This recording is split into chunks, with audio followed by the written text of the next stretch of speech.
కాంగ్రెస్ అయితే ఒక మంచి స్కీమ్కు శ్రీకారం చుట్టింది. ఆ స్కీమ్ నాకు వ్యక్తిగతంగా చాలా నచ్చింది.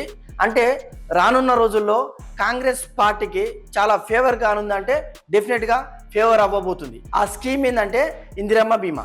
ఈ పథకం జూన్ 2 తెలంగాణ ఫార్మేషన్ డే రోజు నుంచి అధికారికంగా స్టార్ట్ కాబోతున్నట్టు డిప్యూటీ సీఎం బట్టి విక్రమార్క గారు చెప్పారు. ఈ స్కీమ్ యొక్క ముఖ్య ఉద్దేశం ఏంటంటే తెలంగాణ వ్యాప్తంగా ఉన్న 1,15,00,000 కుటుంబాలు ఈ అందరికి కూడా ఈ స్కీమ్ వర్తిస్తుంది. ఈ స్కీమ్ పని ఏంటంటే మామూలుగా కుటుంబంలో పెద్ద అంటే ఆ కుటుంబాన్ని నడిపే యజమాని ఎవరైనా అనుకోకుండా ప్రమాదవశాత్తు వాళ్ళ అదృష్టం బాలేక చనిపోతే 5 లక్షల రూపాయలు వచ్చేటట్టు ఒక గొప్ప స్కీమ్ పెట్టబోతున్నారు. డెఫినెట్గా ఈ సందర్భంగా ఇది ఇంప్లిమెంట్ అయితే ఒకవేళ అందరు కూడా ప్రభుత్వాన్ని కాంగ్రెస్ పార్టీని అభినందించాలి. ఎందుకంటే గతంలో సేమ్ అటు ఇటుగా ఉన్న ఇదే స్కీమ్ను కేసీఆర్ గారు పెట్టారు.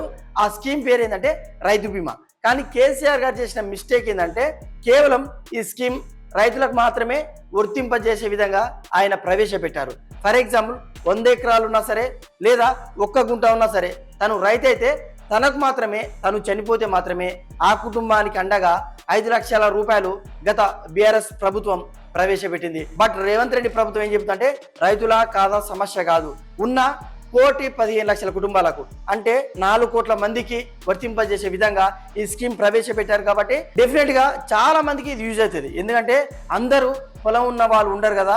ఇది ఎందుకు కేసీఆర్ గారు మైండ్లో పెట్టుకోలేదో తెలియదు, కానీ రేవంత్ రెడ్డికి ఎవరు సలహా ఇచ్చారో తెలియదు, కానీ చాలా చక్కటి సలహా ఇది. డెఫినెట్గా రానున్న రోజుల్లో కాంగ్రెస్కు ఓట్ బ్యాంక్ అయ్యే అవకాశం ఉంది ఈ స్కీమ్ వల్ల.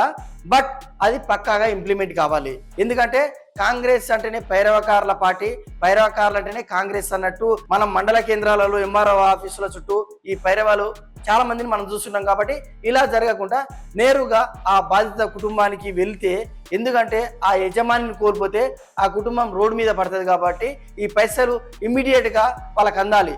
కేసీఆర్ చేసిన మంచి పని ఏంటంటే సరే రైతులకు ఇచ్చినా కూడా ఆ 5 lakhs చెక్ ఏదైతే ఉందో అది ఇమ్మీడియట్గా బాధిత కుటుంబానికి వెళ్తుండే.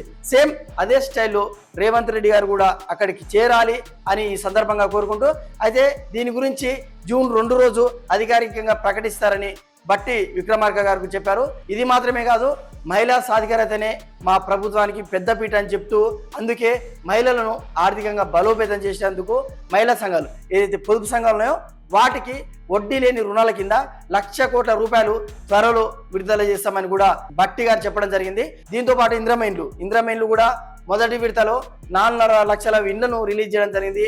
2వ విడతలో మరొక 2 లక్షల ఇండ్లు కూడా రిలీజ్ కాబోతున్నాయి త్వరలో అని బట్టి గారు చెప్పడం జరిగింది. సార్ ఇక్కడ విషయం ఏంటంటే ఈ ఇందిరమ్మ ఇండ్ల విషయం ఏదైతే ఉందో చాలా జాప్యం జరుగుతుంది. 1, 2 బాగా లంచాలు, పైరవీలు, ఆఫీసర్సు, పొలిటికల్ లీడర్స్ వీళ్ళందరి నుంచి ఆ ఇందిరమ్మ ఇండ్లకు ఎంతైతే డబ్బులు రావాలో అర్హుడైన లబ్ధిదారునికి చాలా తక్కువ మోతాదులు వస్తున్నాయి. కాబట్టి ఒక్కసారి దీని గురించి కూడా సీరియస్గా తీసుకోండి. ఇది మాత్రమే కదా ఆయన చెప్పిండు, మేము ఇచ్చిన 6 గ్యారెంటీల్లో గృహజ్యోతి కానీ ఫ్రీ బస్ కానీ ఇమీడియట్గా అయింది. ఇంకా కొన్ని పథకాలు ఏవైతే ఉన్నాయో అవి కూడా త్వరితగతిన చేస్తామని బట్టి గారు చెప్పడం జరిగింది. మరి ఇప్పటికే 2.5 సంవత్సరాల వాళ్ళ పాలన అయిపోయింది, ఇంకేం త్వరితగతిన చేస్తారో ఆయనకి తెలవాలి.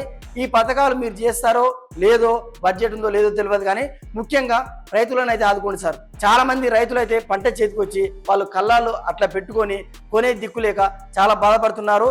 ఇప్పుడు ఆదుకోవాల్సిన అవసరం మీ ప్రభుత్వాన్ని ఉంది. కానీ ప్రతిపక్షాలైన బీఆర్ఎస్, బీజేపీ పోయి వాళ్ళకి స్టాండ్ తీసుకొని నిలబడుతున్నారు. మీరు మాత్రం కేవలం ప్రెస్ మీట్లకే పరిమితమయ్యారు. కాబట్టి డెఫినెట్గా మీరు ఈ సందర్భంగా రైతు గోడు వినాల్సిన సందర్భం ఇది. దయచేసి రేవంత్ రెడ్డి గారు కానీ లేకుంటే వ్యవసాయ శాఖ మంత్రి ఎవరైతే ఉన్నారో తుమ్మల లేదా డిప్యూటీ సీఎం గారు, మీరు ఇమ్మీడియట్గా క్షేత్రస్థాయిలో రైతుల దగ్గరికి వెళ్ళండి, వాళ్ళ గోడు వినండి, వాళ్ళకు గిట్టుబాటు ధర ఇచ్చి వాళ్ళ ధాన్యం కొనండి ఈ సందర్భంగా మా ఛానల్ వేదికగా రిక్వెస్ట్ చేస్తున్నాను సార్. సో ఈ వీడియో చూస్తున్న వ్యూవర్స్ అందరూ కూడా ఏదైతే రైతు బీమా ప్లేస్లో వస్తున్న ఈ ఇందిరమ్మ బీమా పథకం ఎట్లుందో కామెంట్ చేయండి.